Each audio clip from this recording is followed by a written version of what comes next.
साल 2001 से दुनिया भर में 1 जून को वर्ल्ड मिल्क डे मनाया जाता है। ये दिन डेयरी इंडस्ट्री और दूध के महत्व के बारे में बताने के लिए सेलिब्रेट किया जाता है।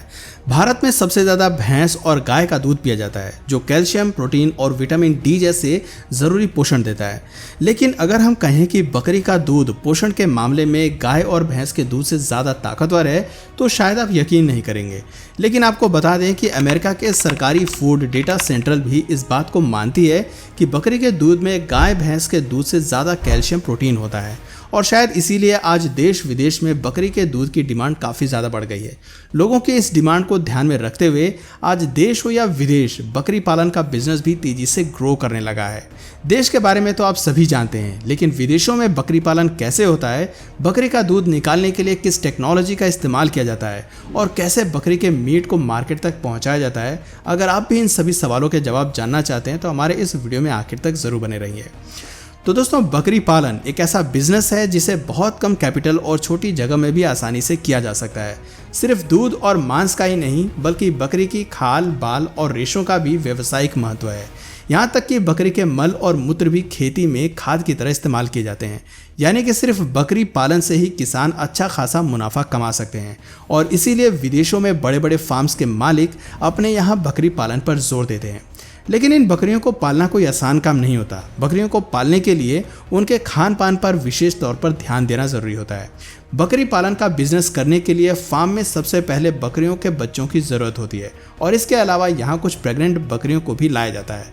लेकिन यहाँ ध्यान देने वाली बात यह है कि बाज़ार में आमतौर पर 2 तरह की बकरियाँ मिलती हैं। एक वो जो दूध ज़्यादा देती हैं, और दूसरी वो जो जल्दी से ग्रो करती हैं।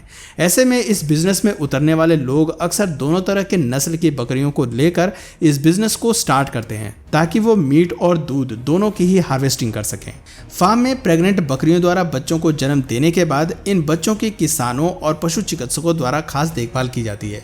इन बच्चों को शुरुआती दिनों में बकरी का दूध या उनके लिए विशेष रूप से तैयार किए गए दूध को पिलाया जाता है। उन्हें दूध पिलाने के लिए निप्पल वाली बोतल का उपयोग किया जाता है, ठीक वैसा ही बोतल जिससे इंसानी शिशुओं को दूध पिलाया जाता है।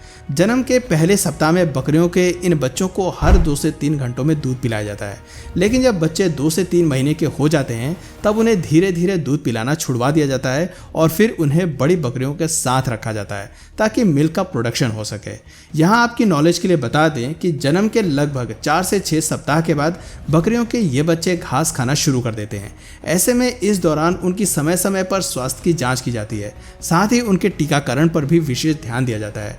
ऑस्ट्रेलिया, न्यूजीलैंड और नीदरलैंड जैसे देशों में बकरियों का पालन पोषण दूध के लिए किया जाता है, जबकि चीन, रोमानिया, पाकिस्तान और भारत जैसे देशों में मांस के लिए बकरियों को पाला जाता है। यहाँ मांस के लिए ज़्यादातर नर बकरियों को ही पाला जाता है। नर बकरियों से ज़्यादा मांस प्राप्त किया जा सके, इसके लिए इन बकरियों को घास के साथ साथ विटामिन युक्त भोजन भी दिया जाता है।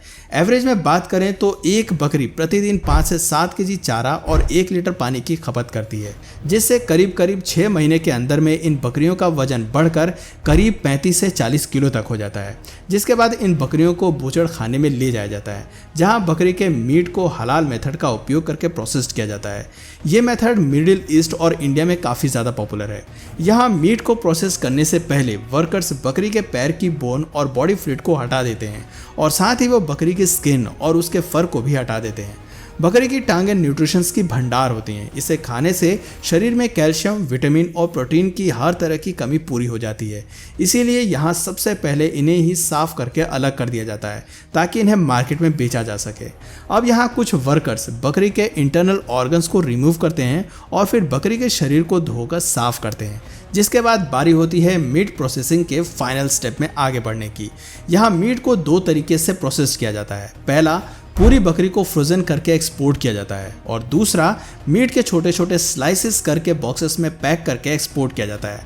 यहाँ आप देख सकते हैं कि ये वर्कर बकरी को 3 हिस्से में बांटकर आगे बढ़ा देता है, जहाँ एक दूसरा वर्कर उन तीनों हिस्सों को एक एक करके बीच में से डिवाइड करता है। अब बारी होती है मीट के सभी टुकड़ों को पैक करने की, जिसके लिए पॉलीथीन बैग्स का इस्तेमाल किया जाता है। सभी टुकड़ों को पैक करने के बाद उन्हें बॉक्सेस में रखा जाता है, और फिर इन बॉक्सेस को ट्रांसपोर्टेशन के जरिए मार्केट तक पहुंचाया जाता है, जहां से बकरी का ये मीट लोगों के घरों तक पहुंचता है। अब आइए उस प्रोसेस को देखते हैं जिसकी मदद से बकरी का दूध निकाला जाता है। एक बकरी कितना दूध देगी ये डिपेंड करता है कि उस बकरी का वजन कितना है। आमतौर पर बकरियां प्रतिदिन 1.5 से 3 लीटर मिल्क प्रोड्यूस कर सकती हैं। यहाँ बकरियों का दूध निकालने के लिए एडवांस तरह की मशीनों को काम में लाया जाता है, क्योंकि एक से अधिक बकरियों का दूध निकालना किसानों के लिए एक कठिन काम होता है। लेकिन इस मशीन की सहायता से एक दिन में सैकड़ों बकरियों का दूध दूहा जा सकता है। जैसा कि आप देख सकते हैं, यहाँ इस रोबोटिक मशीन को बकरियों के थन में फिक्स किया जाता है, जिसके बाद ये मशीन ऊपर नीचे होते हुए बड़े आराम से बकरी के थन से दूध निकालने लगती है। आपकी जानकारी के लिए बता दें कि दूध निकालते समय बकरी के सामने चारा रख दिया जाता है, जिससे बकरी का सारा ध्यान चारे पर ही रहता है। उसका ध्यान थन पर लगी उस दूध निकालने वाले मशीन पर नहीं जाता और इसी तरह बहुत ही आसानी से बकरियों का दूध निकाल लिया जाता है। दोस्तों, बकरी का दूध कलेक्ट हो जाने के बाद दूध को प्रोसेसिंग प्लांट में ले जाया जाता है और जैसा कि मैंने आपको पहले ही बताया, बकरी का दूध विदेशों में काफ़ी ज़्यादा पॉपुलर है। इसीलिए आज मैं आपको दूध नहीं बल्कि बकरी के दूध से विदेशों में चीज़ कैसे बनता है ये भी दिखाऊंगा। चीज़ बनाने के लिए बकरी का दूध निकालने के 24 घंटे के अंदर में उसे फार्म में प्रोसेसिंग प्लांट में लाया जाता है। यहाँ दूध को 30 से 32 डिग्री सेल्सियस तापमान पर गर्म किया जाता है। दूध गर्म होने के बाद उसमें रेनेट मिलाया जाता है। रेनेट एक एंजाइम है जो दूध को गाढ़ा करने में मदद करता है, जिससे दही भी बनता है। दही बनने के बाद यहाँ उन्हें छोटे छोटे टुकड़ों में काट लिया जाता है। दही के कट जाने के बाद उसे हिलाया जाता है और फिर उसे 53 डिग्री सेल्सियस तापमान पर गर्म किया जाता है। गर्म होने के बाद उसे शेप दिया जाता है, जिसके लिए उसे मोल्ड में ट्रांसफर किया जाता है। और अब ज़रूरी होता है चीज़ को एज करने की, ताकि उसका टेस्ट इन्हेंस हो सके। इसके लिए चीज़ को ह्यूमिड सेलर्स में 13 डिग्री सेल्सियस टेम्परेचर पर स्टोर किया जाता है। चीज़ को कितने टाइम तक स्टोर किया जाएगा ये चीज़ के टाइप और उसके फ्लेवर पर डिपेंड करता है। चीज़ के एज्ड होने के बाद वो मार्केट में जाने के लिए पूरी तरह से रेडी हो जाता है। सो दोस्तों, अब आप हमें बताइए कि क्या आपने कभी बकरी पालन की ऐसी एडवांस टेक्नोलॉजी पहले कभी देखी थी? अपना जवाब हमें नीचे कमेंट सेक्शन में ज़रूर बताइए और आप में से किस किस ने बकरी का दूध पिया है नीचे कमेंट सेक्शन में ज़रूर बताइए। तो दोस्तों, इस वीडियो में फिलहाल इतना ही। अगर इस वीडियो से आपको कुछ नया जानने या सीखने को मिला या फिर इंटरेस्टिंग लगा तो प्लीज़ इस वीडियो को एक लाइक करके अपने फ्रेंड्स और फैमिली में से ज़रूर शेयर करें। और यदि आप इस चैनल पर नए हैं तो प्लीज़ इस चैनल को सब्सक्राइब करके बेल नोटिफिकेशन आइकन को ऑन कर लीजिए, ताकि हमारे आने वाले वीडियोज़ आप मिस ना करें। मिलते हैं फिर किसी वीडियो में नए टॉपिक के साथ। तब तक के लिए नमस्कार।